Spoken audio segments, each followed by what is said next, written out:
watching on demand. Please do not try to vote or enter any competition or other interactivity in this programme, as it may not count and you may still be charged.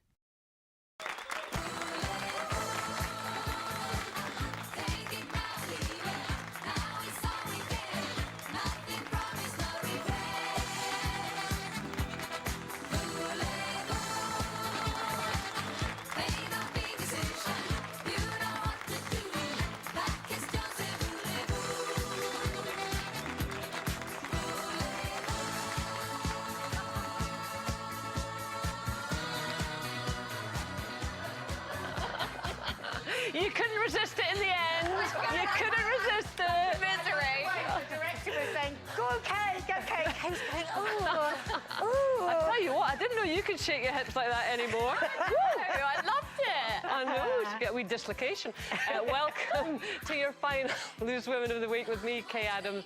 It's Frankie Bridge, Linda Robson, and Nadia. Let's shake those snake hips. So voila. I was loving it back there, and then when I had to come on, I was like, oh. You still got it, kid. You still got it. Of course, Abba are reunited. More on that later, and I mean more on that later. Also coming up, after seeing pictures of Peter Capaldi playing the doting granddad with his baby grandson. Oh, look, he's so cash. It's so nice. We'll be discussing what it means to us to become grandparents and if it's devastating to be left grandchild-free. Then, are you a nibbler or a nuzzler? We'll be talking about PDA etiquette and asking, does a relationship work if you're not on the same PDA page as your partner? And our guest today is Jungle Queen Georgia Toffolo. She's swapped bugs for books and written not one, but 3 romantic novels. She'll be talking to us about breaking boundaries with her latest tome. There she is. Hi, Georgia. Hiya. And how she's trying to... There she is, trying to shed the stigma of being a reality star. Well, that's no problem at all. She's already done that. That's coming up at 12:45. I'm just thinking, ABBA-wise, you played Dancing Queen. Did you not come down the aisle to Dancing Queen? Yeah, because Mark hates Abba. Oh, right, that was a great way to start the marriage, wasn't it? So I Torture him from the start. I did it as a surprise that when we walked back down the aisle, Dancing Queen was playing, so that he knew I would always win every argument. You're lucky you didn't run the other way. Even yesterday, he brought it up again. He goes, it was the most shocking thing that could have happened to me. Abba at a wedding. You should just have slapped his face with a gauntlet. It was the same thing, wasn't it? And of course, that was a long time ago. And here you are all these years later, a bit wobbly this morning. Oh, God, yeah. Oh, you're sorry. I thought, hang on a minute. I thought you were wobbly. I knew she was talking about your relationship. I was like, that's a bit much, isn't That it? was seamless, wasn't it? Thank God we get new people on the show, I tell you. Oh, yeah, because my youngest has gone to school after years of being homeschooled. She went to school today and I went with her. And it was, honestly, it was the strangest feeling. Just waving her goodbye. Actually, she darted away. I didn't really get a chance to wave, but yeah, it was a really big day. And Mark's at home just like not knowing what to do with himself. It's a huge day for us, yeah. I hope he's sobbing, because when Charlie went off to university last year, both Ian and I were sobbing like absolute We've shed a few babies. We really tears, were. And Ian was yeah. worse than I was, eventually. Anyway, I shall have a fabulous day, I'm sure. Yeah. A new chapter. Now, NHS trusts in England have been told to prepare for the possible rollout of vaccines for 12 to 15-year-olds next week, so we'll have to conjure with that one. But with autumn approaching, one expert has argued that with a limited supply of vaccines, we should actually be prioritising boosters for the over 50s to protect the NHS from being overwhelmed again. So here we have yet another kind of dilemma, either or. Do you have strong views, Frankie? No, because luckily, I suppose I'm not in the position where my kids are the age where they might be having the vaccine. And you're now going to say, and you're not over 50. Yes, thank you, Frankie. We know. And I'm not over 50, guys, so not in that position yet. I just think it's really hard. I think, you know, most of us, we just try and listen to what scientists say and, you know, go from that. But I think knowing from a lot of friends that do have kids in that kind of age bracket, a lot of them are unsure as to whether or not they want their child to have it. Yeah. And it just makes me worry then. And they're double vaccinated themselves, but when it comes to their kids, it's just so confusing. And I just worry if they then make the decision to vaccine the younger people, are we then going to waste the vaccine and waste the time that we could have been boosting the over 50s, because maybe not many people are going to take up the chance to have it. And I think with all the different information we have these days and things changing constantly, I think people are kind of losing the faith and getting a bit lost in all the information. That I think it's just a really hard decision to make, and it's hard to keep up with. Well, that's right, because we are all drawn into the conversation, but none of us are really qualified to say that. I mean, I don't feel qualified to say whether it should be kids or over 50s. But, I mean, it's so important. As you say, it's been going on for such a long time.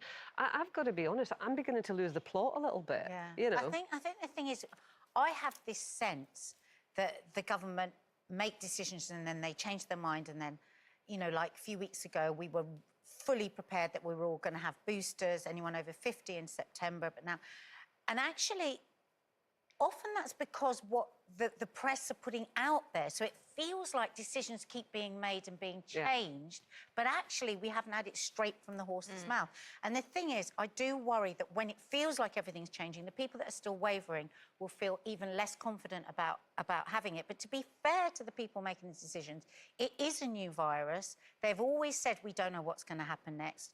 You know, we didn't know that the new variant was going to take the turn that it did. So I think we've got to accept that information is going to keep on changing. But if they're saying prioritise, the most important people in my life are my children and my grandchildren. So if they said, we've got this vaccine, do you want it, or should we give it to your grandchildren, or should we give it to your children? I'd say give it to my grandchildren, my children first. I don't know what Lauren would have to say about that, because she hasn't been vaccinated. But what about the fact that they've also said that children don't really get that ill from it, and we've been told all the way along there's not a lot of transmission within schools. So you hear all of that and you think we haven't really heard anything different on that. Yeah, but that, again, you go back to the way it's presented to you, because, as you say, Linda, a lot of people think, well, do I prioritise the over 50s or prioritise children? And you're sort of given that sort of Sophie's choice type thing. But actually, what they have to work out is what is the maximum benefit for everybody, because that's how vaccines work. It's about maximum benefit for everyone. But when it's put to you as your kids or your elderly mother, I mean, that's an impossible choice for individuals like us to make, isn't it? And it's just been such a long time. Don't you want it to just all be over? Make it go away. Make it go. Can we talk about Abba or something? Even I will be up for talking about Abba instead. Well, half a century ago, Frankie. Who were these magical There was this band called Abba. They started playing together 40 years after the last album. Is that right? I wasn't. Yeah, all right, enough. Sitting there with their shoestrings strapped. Anyway, Abba are back with a new Cyber Show and album. I wonder if it's for the... Oh, well, I'm with you on that one. It could be. You should be a holograph until you're dead. Well, OK. Well, but hang on. OK, you will get your opinion in a second. But if you think that we're going to get out of this item without looking back to our own Abba tribute, you've got another thing coming. Here it is. Here I go again. How can I resist you? Mamma mia, does it show again? Just how much I missed you. Yeah, I've been broken hearted. Blues is the day we parted. Why did I ever let you go? Mamma mia, now I really know. Can I just say, we need scratch and sniff on that, because someone had a little accident and wet themselves. Yeah, all right. Well, really? We had a little accident? We were laughing, laughing so too much. I know, I'm not yeah. surprised. I love the audience where they're like, Did you see Anne Diamond on the keyboard, though? Oh, I can't even tell who it was. That's lovely Lee, you know, our warm-up guy. We miss him because we don't have an audience. He texted because he saw the clip on this morning. He went, my favourite clip of all time. Anne Diamond, there she is. Look, that's her being Benji. And I would Benji and just like to thank the great God of loose women that I wasn't on that day. I'm really, really grateful for that.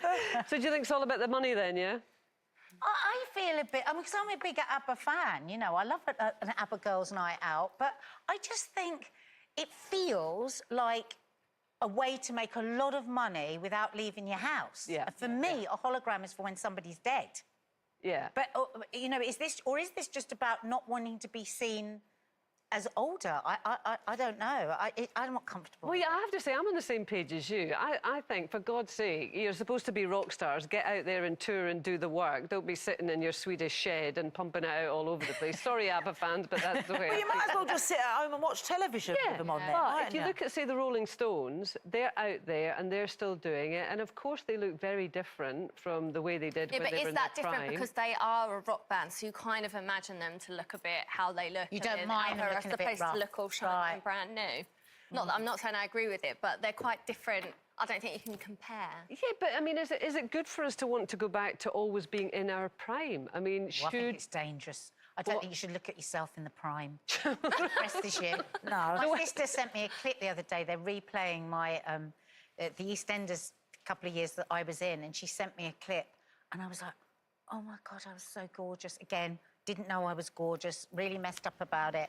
Look at her. And I was gorgeous, and it depressed me. Look how much I look like my youngest there. But and it was like, oh no, I don't want to remember that, because I'm very accepting of the way that I look, and I feel like I'm in my prime, and then I see what my prime was, you know. This is head of women here putting that clip, because he's starting a campaign to bring me back to EastEnders. Did you know that? Oh, really? He is. What?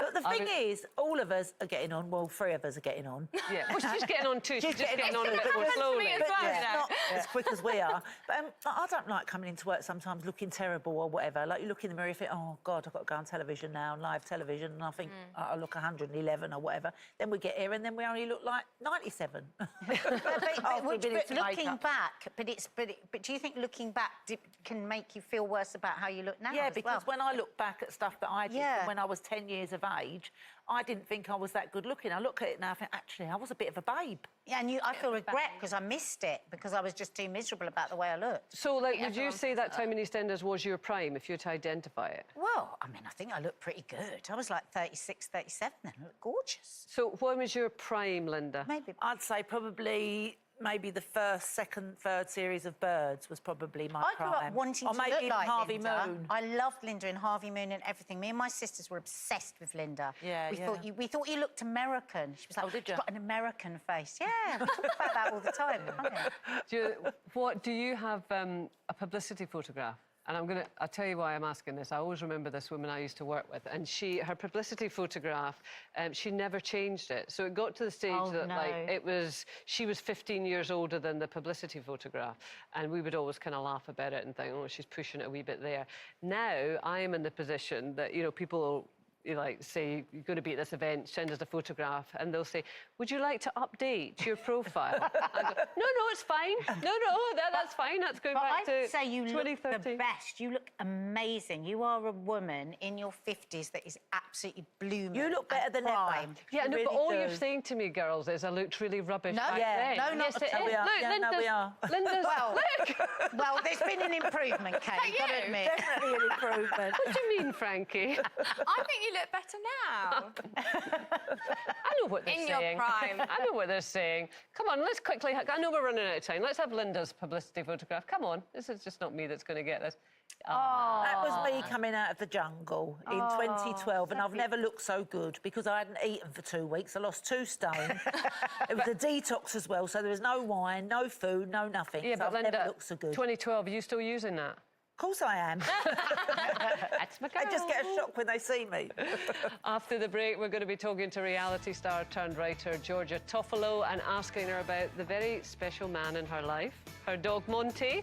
And then later in the show, a nibble, a nuzzle, or a full-on snog. We'll be giving our verdict on public displays of affection. Are they cute or cringy?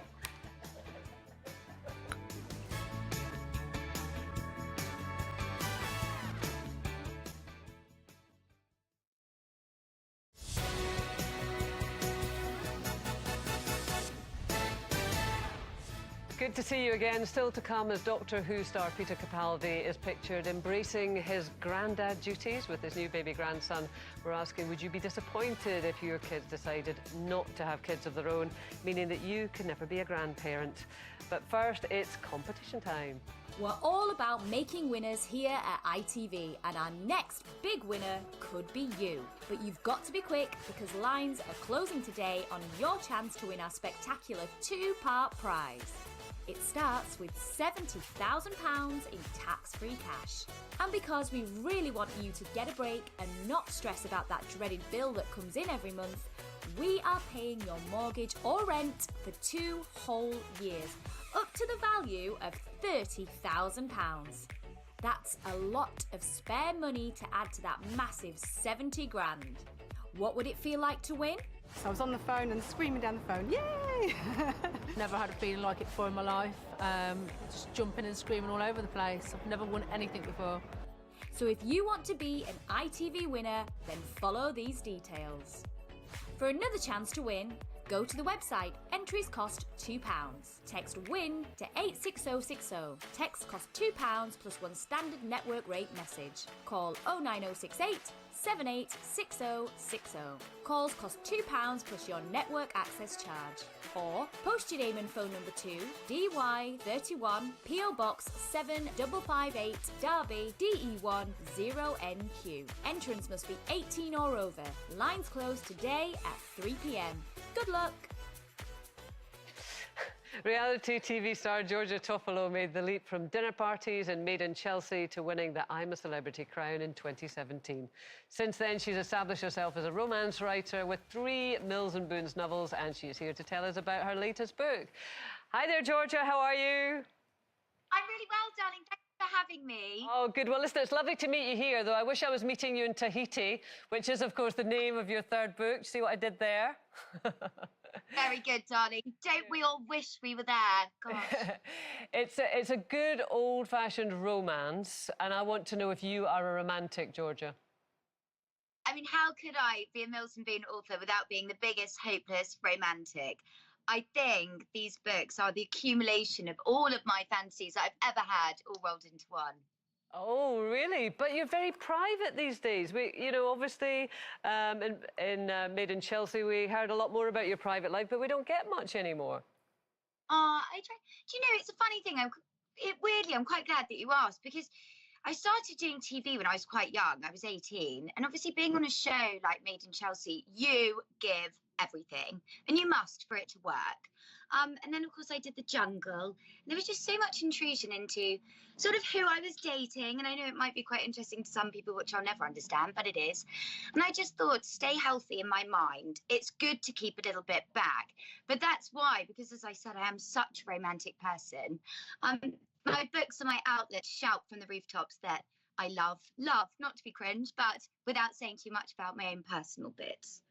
So do you think in a way that can be almost too satisfying if you're pouring your romantic dreams into the book? Did you find you want to isolate a bit? Yeah, I think so. Maybe a little. But I think, you know, it is fiction. Of course, you know, the stories that I write, they are completely made up. But I just think it's total joy. And I try to write things that I adore reading. And I love chick lit. And I mean, is there anything better than a story where 2 people fall in love? Of course, because it's a Mills and Boon novel, I always have a happy ending. And I know that life isn't like that. But I think when you're reading, I think in light of the past 18 months as well, we need a bit of light relief. And I think everyone is yearning for sort of wonderful, lovey-dovey scenarios and foreign lands that we aren't able to go to. So I think I've rolled it all into this book. Well, I mean, really interesting about this particular book, Georgia, and we saw the front cover there just a minute ago, that your main character is a wheelchair user. Yes, so Zoe is, and I think that's why I'm so nervously excited about this book. This is the most important thing I've ever done, because I'm telling a story of a girl who is a wheelchair user. And of course I'm not. And the research that we put into this novel, I mean, it's been the most enlightening experience. And I worked really closely with the charity WizKids, and without them, there's no way that this book would have been possible. And I was really strong on this from the beginning, that I didn't want to shy away from Zoe's disability. It's a big part of her, and it's important. But at the same time, she falls head over heels with a bad boy. She is a total badass. But I just... It all came because I went into a bookshop and I thought, in the world of publishing, there's been amazing movement with regards to diversity and inclusion. And I looked around a couple of years ago and I thought, actually, I haven't seen anyone with a disability on a front cover. So I thought it would be great to write the story. I just hope, guys, that I've got it right, because it's very important. And you're in good company because Fergie's written a book as well, hasn't she, for Mills and Boon. Can you tell us a little bit about how you go about writing the book? Do you get your characters first? You get a beginning, a middle and an end? And are there any sexy bits in it? Darling, of course, there's sexy bits. There's a bit of bunking, which, of course, it would be rude not to put it in. The process is really interesting because mine is a series of 4. So Meet Me in Tahiti is book 3. I was dead set that the books needed to be read out of sequence, but at the same time be enjoyed, starting with book 1 and ending with book 4. So the planning is pretty intense with all the storylines. And I have the most amazing co-author who I sit down and do the books with. And together, I think we're a bit of a good team. But I think when you're writing a series, you know, whereas Fergie's is a standalone, it's all in the planning.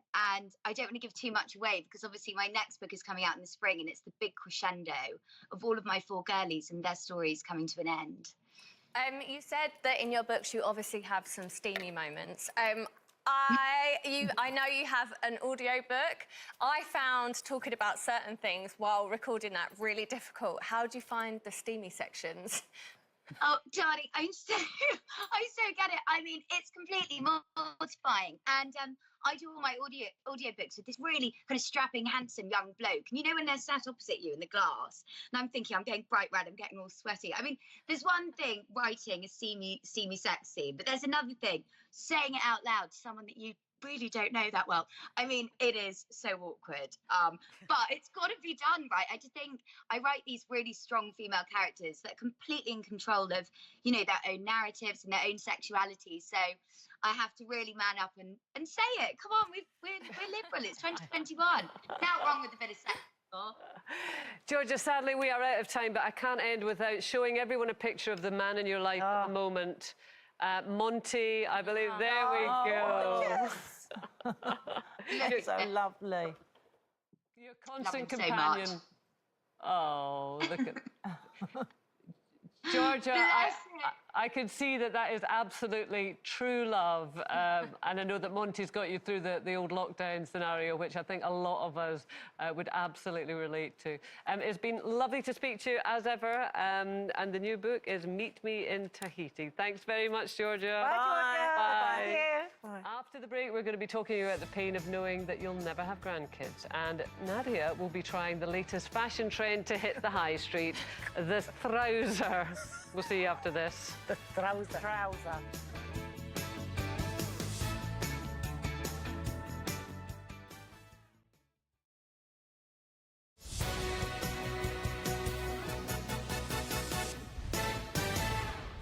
Welcome back to your Friday Loose Women alongside me, Kay Adams. It's Frankie Bridge, Linda Robson and Nadia Sawala.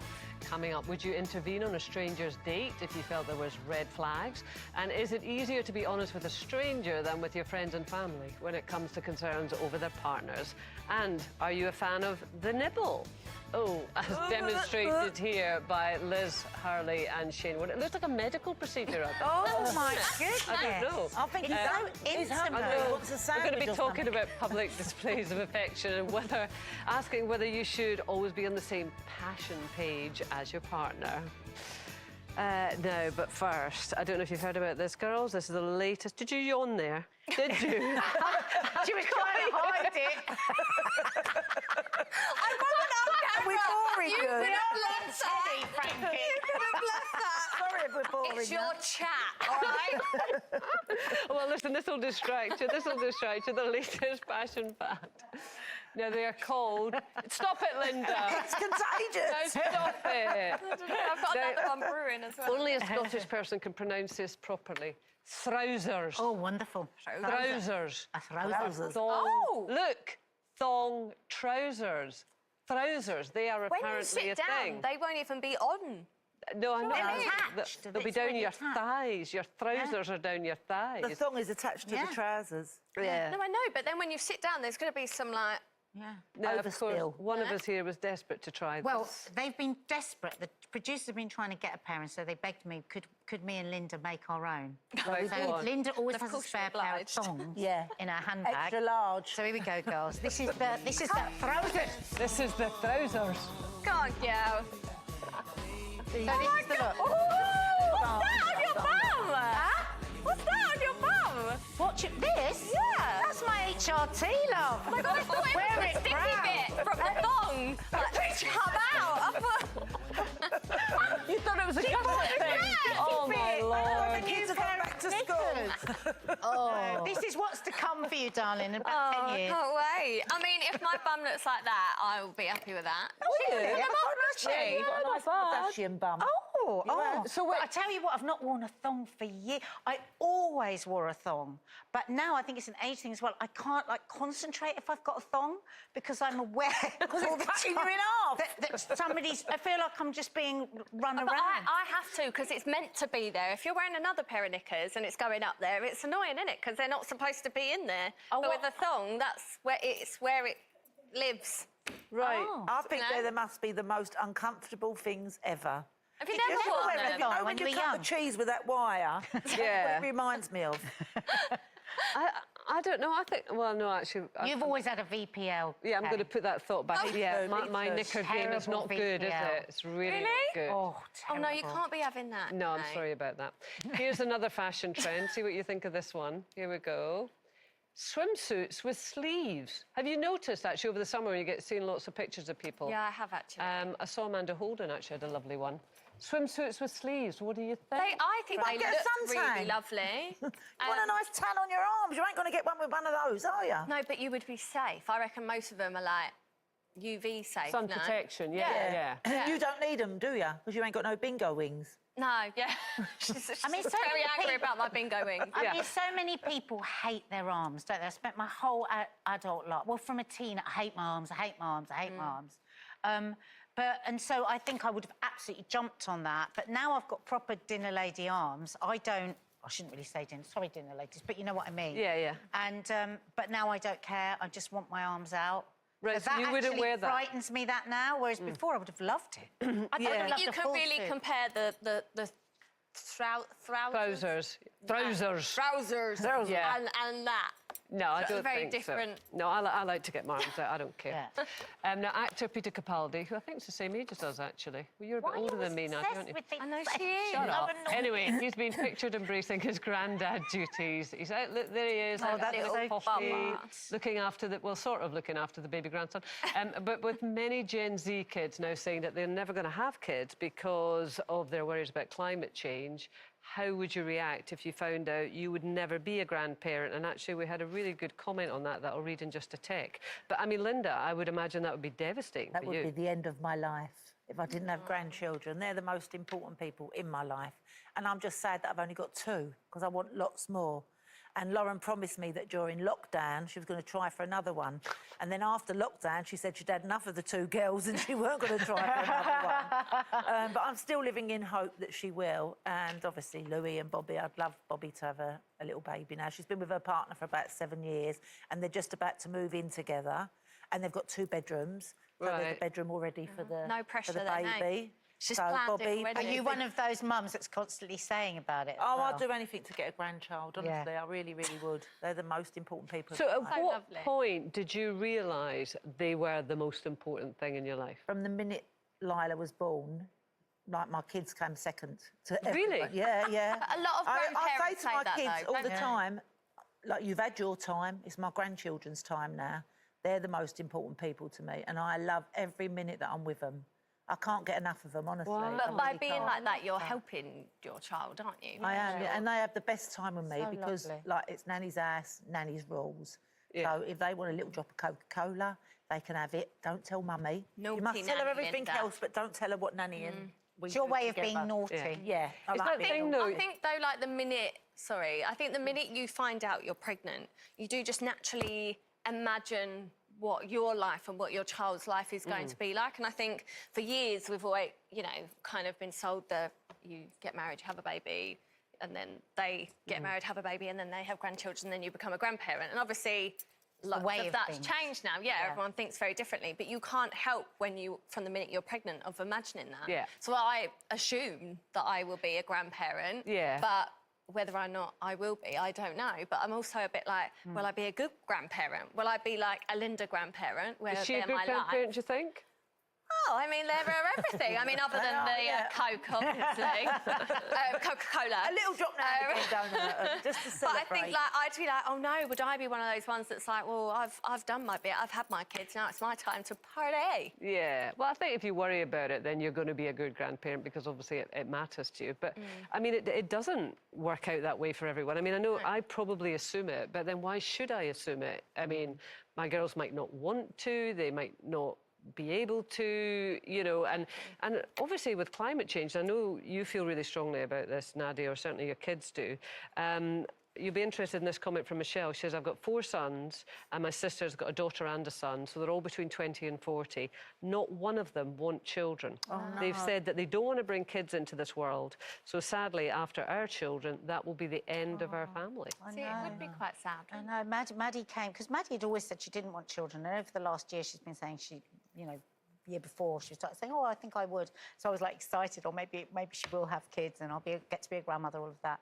And then a couple of weeks ago, after the UN gave the code red to the world about the state of the planet and climate change, and she just felt it really keenly. She just came in one day and she just sat down at the kitchen table and she went, I'm not going to have kids. And just the weight of it on her shoulders. And so, why? She goes, well, code red. I mean, the planet, we're not going to do what we need to do to stop what's happening with the planet. And I said, well, you know, you don't know. And, you know, you'll certainly be able to have children, grandchildren, maybe not great-grandchildren. But why would I do that? Why would I bring children into this world? Everywhere I look, it's hell on earth. That's just where she is at the moment. And it's very difficult to answer it. And I mean, I try and be as positive as I can, and it kind of takes the wind out of my sails of wanting to be a grandparent or not, because actually her feeling that sad and her feeling that worried about it is actually far more painful than me worrying about being a grandparent or not, because I mean, obviously it's a difficult one to answer with kids. Subject. I mean, I applaud, you know, Maddie and that generation who are so concerned. But I do think that we now have to, if we're going to get real change in climate change, inject some hope into the scenario. That's what my kids keep saying. And to be able, give us hope. You know, to sort of say to them, well, you're empowered. You are the generation that can make changes. I mean, you know, humanity has always faced great challenges and has adapted and used ingenuity to deal with it. And we have to say that you can do this. This is a challenge that we can take on, because if they have a hopeless generation... There's so many young people that don't believe that the change can happen. And it is affecting their choices, and they're not looking ahead to having children. And it's really sad. We have a lot of responsibilities, the adults, to help them navigate their way through this incredibly scary point in the world, I think, with everything. The pandemic, with Afghanistan, with everything, and they're looking, they're going, what am I doing? Why would I have a kid? Absolutely, but we've got to give them hope, we've got to give them reason to hope. That went in a different direction from the way we thought it did, didn't it? There we go. That's the way women talk. Yes, indeed. The way women talk. After the break, would you intervene on a stranger's bad date? Find out which one of us says our instinct is always right. And PDA, we're giving our verdict on public displays of affection and whether they are cute or cringe. I wonder what Liz would say. Oh. Feels so good.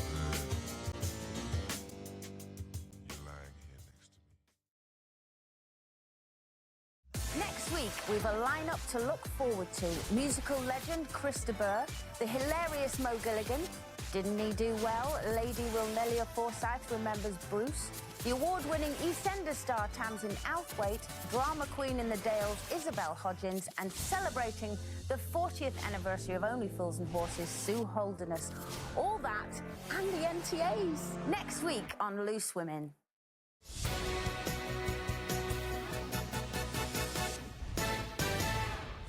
Hi again, still to come, would you tell a stranger if you were getting a bad vibe from their date? And is it easier to talk to strangers about relationships, red flags, than your friends or family?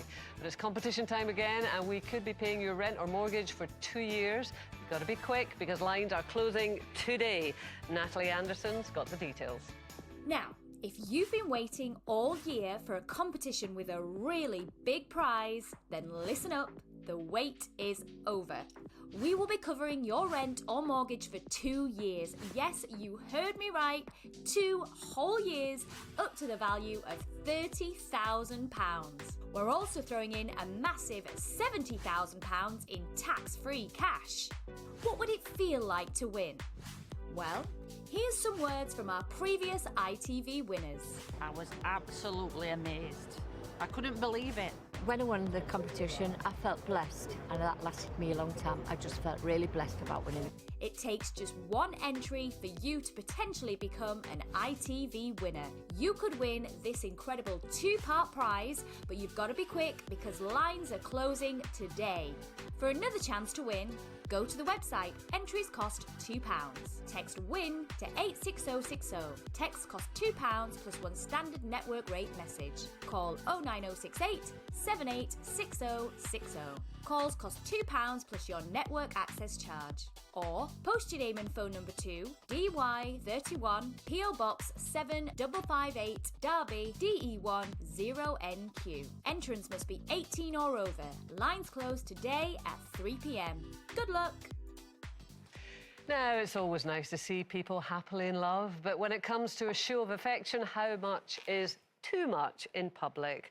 Well, we've got some examples here, and I want you all to tell me whether you think they are cute or cringe, OK? So let's start with the nuzzle. Here are the Beckhams having a nuzzle. That's cute. That's quite nice. That's cute. That's quite Yeah? nice. Love it. Yeah. Cute. He's smelling we her like hair. that. We like the nuzzle. It's cute. Next, we have the nibble. Here's Shane. No, that makes not me feel. nibble. That makes me feel sick. That's a full meal. That's not Oh, a that nibble. noise gives me the shivers. Yeah, no. That's steak and chips, that is. Yeah. I think that's the cringe. Finally, the all-out Oh, my God! top superstars Shawn Mendes and Camila Cabello. What do you think? I felt bad for them though because they got a lot of stick for this. That they actually ended up doing a video about their snogging. Oh, that it is- became no, such that's a thing. horrible. That It is is, horrible. it's a bit It's much. just anywhere where you can be photographed is the wrong place no. to do it. You don't like it? No. What about this one? I think we've got another one, haven't we? Oh, yeah, that's quite look nice. at Carol. That's quite nice. Carol. It's more the nice, endearing yeah. ones, isn't it? That are cute. No. That's a normal one, isn't Not the. Yeah. Yeah, like a nuzzle. Like when you said, like that was a nice nuzzle. Yeah. But it's a very small area where nuzzle can work without taking offence. Like. Well, you sound like an expert. So David here was fine. David here was fine. Once you're in there, that's intimate. Right, OK. Like sniffing round ears and stuff. Well, That's you and Mark are very It's an affectionate. it's an erogenous It's an erogenous zone around the ears. You woke up this morning and said, I'm going to say erogenous zone at some point today. You know when people say, they give you a word to say on the show, you've got to get that word. And that was my word today. Roger. I thought you were saying something else with Roger in it, but thank goodness it was a Roger. I really must get my ears syringed. really This is must. really getting a problem, isn't it? But, I mean, you and Mark are very affectionate in public. We are very affectionate, but not in an intimate way. Would never snog, would never like kiss on the lips, but would hold hands, would hug, do a carol, kiss You wouldn't on the even cheek. kiss him on the lips. Well, If you, like, just a in, quick, like, I wouldn't do, baby, you know, in front of other people. Oh, no. What about you and Bridgie? No. No? No. Even seeing other people snog makes me uncomfortable. You don't really know where to look. So Intimate. I wouldn't want to make anyone else feel like that. I can't even watch it on telly. Oh. You know when you were kids at the parties, though, it was all about being seen snogging, wasn't it? Yeah. You're young. I mean, Ian and I just get it on. We don't care what anyone thinks. We just... Wherever you are. You just get it I on. can imagine that. No, dating can be tricky at the best of times, and you can't always spot those so-called red flags, I think we refer to them now as, even when they're right in front of you. But one woman got very lucky when a stranger spotted the warning signs coming from her date and decided to let her know by handing her a note. And he actually said, there it is, too many red flags, run, be safe, girl, which is such a bold move, isn't it? Yeah, well, I think they were sat right next to each other in a cafe, so you could obviously hear what this guy was saying. I loved that story because I just don't think I would ever have the courage to do something like that. But he must have felt it so strongly, he must have had such a strong... My instinct has never been wrong. It's when I ignore it that I've been wrong. You know, you do get that feeling about somebody and you'll push it away and... But is it the right thing to do to a stranger? You don't know anything Would you about do that. If you're worried about the person, I think it is the right thing to do. If you can hear imagine what you he's did. saying, or if the girl went to the toilet and she heard him talk, like she heard him talking on the phone to one of his mates saying, "Oh, what I'm going to do later" or whatever, then I think that's the right thing to do, definitely. I'd like to think that someone would do that to my girls if they were worried about I them. think the note makes it sound like she is unsafe. Yeah. So for me, that's like a different thing. If I was sat next to someone and I felt like she was maybe going to be unsafe if she left with this man, or vice versa, then I would maybe feel the need to say something. But then equally, if it's just he didn't think he was Well, I right for think he was her, then I think talking- that's very different. Yeah. I think he was talking about somebody quite specific that she hadn't heard of, that has a YouTube channel where he promotes misogyny against women, and this guy picked up on it, knew it, and went, get out of there. Yeah, so you know? it's quite different. Oh, I love it. I love that. Do you think in some ways it would be easier to do that as a stranger? Because you make your bold move and you leave it with them and they can then make their own decisions and you're out of their life sort of thing. But would you do it if this was a close family member or a friend or whatever, or somebody you had a relationship I think with? it's hard, isn't it? I think we've all been in that situation, and I think there's only so much you can say, isn't there? You can say your bit to certain people. I think, I don't know, I think some friends or family you could and some you couldn't. I think you've got to pick your people, pick your time, and then also you still have to be there whether they decide to stay with that person. You know, you've all had someone that you feel like maybe isn't quite right, but sometimes they've done there's that and you just have to be there to pick up the pieces. Sometimes there's red flags and it works out anyway. I mean, I'm sure that everyone that knew Mark and I, we got married within 6 months, would have gone red flag, red flag. We were drunkards, we were fools, we were idiots, we were irresponsible. It's like, what are you doing getting married? You know, but actually, you know, I couldn't imagine not having this relationship. For all the hard work, all the everything that we've gone through together, it is my relationship But no with my one life. said it to you, though. Nobody said it to me. And I think why I wouldn't say it to somebody is I think about how I would be, and once I've made my decision, somebody telling me about a red flag isn't going to change it.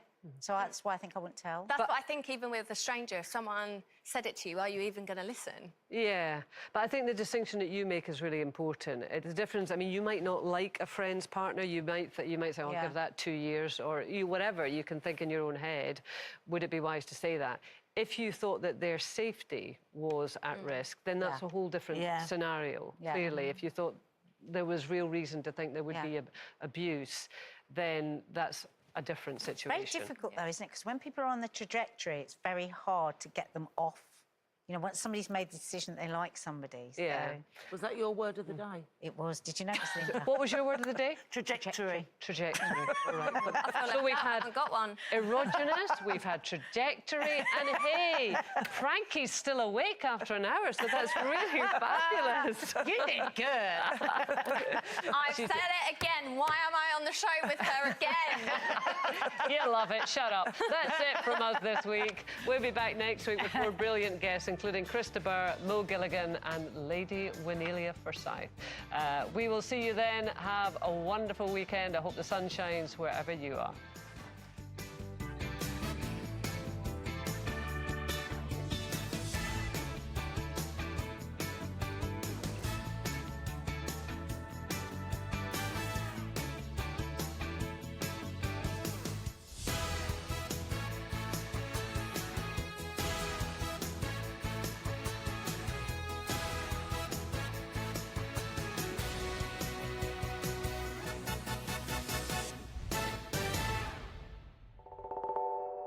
Thank you.